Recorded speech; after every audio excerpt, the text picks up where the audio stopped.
Si è temuto il peggio questa mattina poco dopo le 9:30 a Busche di Cesio Maggiore. Il fumo denso sprigionatosi dal tetto di un'abitazione in via Stazione ha fatto scattare l'allarme al 115, 118 e 112.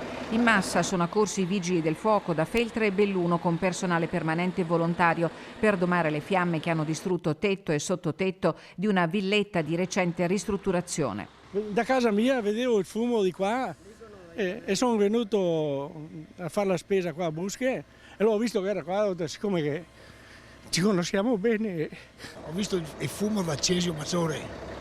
Verso che ora ha iniziato a vedere il fumo? Ma mi sembra che era alle 9:30, 9:30, 10 meno un quarto, ho visto questo fumo nero che veniva su. Completamente distrutta la copertura di pannelli fotovoltaici che sono parsi in un primo momento la causa dell'incendio. Vedremo appunto quale può essere la causa, che propendiamo sia accidentale. Non siamo ancora sicuri, ma sembrerebbe più una causa interna. Fortunatamente nessuno al momento era in casa. Poche ore dopo a Susin di Sospirolo l'allarme incendio è scattato in un'abitazione in via della Costituzione. È stato il figlio dei proprietari a casa per una indisposizione a notare il fumo e a chiamare i vigili del fuoco. L'intervento è stato un intervento per fortuna tempestivo, perché ci hanno chiamato subito su un principio di incendio, natura elettrica, quasi sicuramente.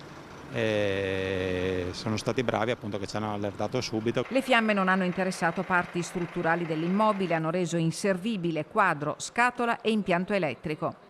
Frattanto a Feltre proseguono gli accertamenti tecnici per risalire alle cause dell'esplosione che ha distrutto una parte del residence Corte dei Fiori in via Fusaro.